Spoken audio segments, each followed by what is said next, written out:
Un appel de projet a été lancé en novembre 2011 et prévoyait l'installation d'un grand espace de coworking. La municipalité souhaite réhabiliter le Mercado Funchal dans l'optique de maintenir l'activité économique de référence tout en favorisant l'émergence d'un espace de référence pour les nouveaux talents et entreprises de la ville de Lisbonne. Le nouvel espace répond à une demande croissante d'espace de travail sans engagement et à faible coût pour des activités économiques à un fort potentiel d'embauche pour un segment important de la population, en particulier pour les jeunes et les créatifs. Les Fab Labs sont réunis en un réseau mondial très actif. D'après son initiateur, Neil Gershenfeld, au Portugal, l'État désigne ce type d'installation atelier de fabrication numérique. Pour éclaircir ces idées, nous avons décidé de visiter le Fab Lab de Lisbonne. Nous avons l'opportunité d'interroger un membre de l'équipe officielle du Fab Lab, Bernardo, qui est officiellement Fab Manager, employé par la mairie de Lisbonne en charge du projet global, des décisions et du fonctionnement du lieu. Donc, bonjour Monsieur Bernardo, merci de nous accueillir au Fab Lab de Lisbonne. Tout d'abord, qu'est-ce qu'un Fab Lab ? Alors, Fab Lab, c'est un laboratoire de fabrication digitale qui a pour but de créer des nouveaux produits à bas prix, une propriété intellectuelle de business. Au contraire des centres d'innovation communs, Fab Lab donne la possibilité aux citoyens communs d'accéder à l'innovation, à la découverte et à la créativité. Quel type de machine constitue Fab Lab ? Fab Lab possède un inventaire commun de machines avec des capacités essentielles pour presque tout créer. Les équipements initiaux du Fab Lab de Lisbonne sont le laser cutter 60 watts, des grandes fraisseuses de précision, un coupeur vinyle, un scanner 3D, un système de vidéoconférence autour d'un métal et de nylon, coupe-fil chaud, banc de charpentier, imprimante 3D. Est-ce qu'il y a la possibilité qu'il y ait de nouveaux prototypes commerciaux sur le marché et de nouvelles start-up à partir de Fab Lab? Donc, même si le Fab Lab a la permission de partager la connaissance entre laboratoires dans un modèle d'open source, il n'y a pas d'empêchement pour créer une propriété intellectuelle partagée entre le laboratoire d'inventeurs même. En effet, s'il peut et doivent surgir de nouveaux produits, éventuellement la création d'un potentiel business étant le rôle de Fab Lab de donner de l'assistance technique. Quels sont les genres d'objets qu'on peut faire à Fab Lab ? Donc le thème, c'est comme créer presque tout. Alors l'imagination est la limite. Merci beaucoup Bernardo. Merci beaucoup monsieur de votre temps. Grâce à cette visite du Fab Lab de Lisbonne, j'ai pu comprendre son fonctionnement. En somme, nous pouvons dire que les Fab Labs sont là comme cerveau, indispensables au capital social d'un pays. C'est un lieu ouvert où les entrepreneurs, designers, artistes, bricoleurs, hackers et même étudiants, le Fab Lab a un accord avec plusieurs universités, passent d'un simple concept à un prototype. Ils vont être là pour encourager la créativité, permettant ainsi l'innovation qui aiderait à la croissance économique du pays. Le Fab Lab est comme un service social, comme une école du fer. Quand je suis entrée pour la première fois aujourd'hui dans le Fab Lab de Lisbonne, j'ai immédiatement ressenti comme un enthousiasme, une effervescence, une envie de créer et d'innover. C'est dans cet grand espace, cet artisanat 2.0, que à ma droite, il y a une salle louable dans laquelle plusieurs usagers peuvent travailler sur leurs projets. Un écosystème Fab Lab vit essentiellement grâce à ses usagers. Dans l'ensemble, il y a assez peu d'usagers qui ne viennent qu'une fois et qui après repartent. C'est principalement des personnes qui viennent plusieurs jours, semaines, de suite pour travailler sur un projet. Les usagers intègrent petit à petit un certain cercle de confiance, pouvant parfois accéder au lieu en dehors des jours ouverts. Par exemple, j'ai pu parler à Charles de Rosario, qui travaille sur son projet Wishbound depuis 2 ans maintenant. Le projet de ses rêves qui va avoir naissance grâce à l'existence de cette start-up qui est le Fab Lab. Son projet a commencé avec une simple idée, trouver des souvenirs pour ses amis étrangers venant au Portugal. Il a trouvé un grand plaisir en le faisant et veut maintenant pouvoir le vendre à tous les touristes intéressés. Son secret, l'odeur particulière de son savon, à base de l'huile d'amande qui nous fait instantanément retourner à nos années d'enfance, cette colle particulière qu'on avait à l'école. D'une petite idée, on peut arriver facilement à quelque chose d'ambitieux grâce au Fab Lab. À ma gauche, un grand espace qui, sur le faible plan hiérarchique, ne sépare pas les différents échelons. C'est là où se situent les employés fixes ou l'équipe officielle de Fab Lab. Paolo, chargé de l'aspect administratif du Fab Lab, Alexandre, le technicien, et André. Il y a aussi des stagiaires et des volontaires, comme des stagiaires non rémunérés, volontaires, qui, eux, ne paient pas pour l'utilisation des machines. et qui sont toujours disponibles pour aider ceux qui ne savent pas s'en servir, mais ces fonctions ne sont pas forcément fixes dans un Fab Lab. Des gens de tout âge prenant du plaisir en créant leurs projets et ont comme seule barrière leur imagination. C'est pour eux une utopie inventive, ce qui pousse certains à dire que ce qui manque au Fab Lab est un esprit de business. Alors je sais pas du tout ce que c'est Fab Lab. Fab Lab. Fab Lab.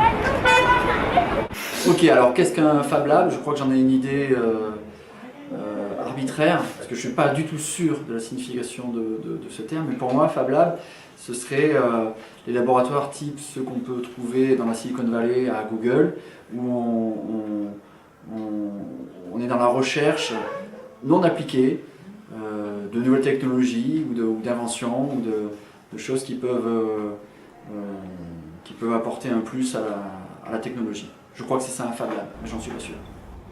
Avec cette révolution digitale naît le web collaboratif 2.0 qui démocratise les outils de partage, d'édition, de création permettant à des millions d'utilisateurs de devenir acteurs.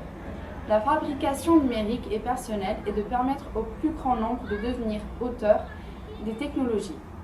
D'après Gershenfeld, ils doivent répondre à plusieurs enjeux. Être des vecteurs, directeurs, d'empowerment, de mise en capacité, être acteur plutôt que consommateur. Remettre au cœur de l'apprentissage les techniques du faire en créant des prototypes, en se laissant une certaine marge d'erreur de façon incrémentale et en privilégiant les approches collaboratives et transdisciplinaires. Répondre à des problèmes et enjeux locaux, en particulier dans les pays du Sud, en s'appuyant sur le réseau international. Valoriser et mettre en pratique l'innovation ascendante. Aider à incuber des entreprises par la facilitation des prototypages. Donc, en 2014, on pouvait déjà compter environ 350 Fab Labs dans le monde entier. Selon le fondateur de Lisbonne, il y en a environ une dizaine au Portugal. Donc, le réseau Fab Lab, open source, est une communauté ouverte et créative de fabricants, artistes, créateurs, ingénieurs, éducateurs, étudiants, amateurs. C'est surtout cette mise en connexion des plateformes qui rendent les Fab Labs attractifs et productifs. Ce regroupement de cerveaux et le partage des idées. Alors, en 2009, a été créé le réseau Fab Lab Foundation pour faciliter la croissance du réseau Fab Lab à l'international, ainsi que pour faciliter son développement régional d'organisations capables de produire.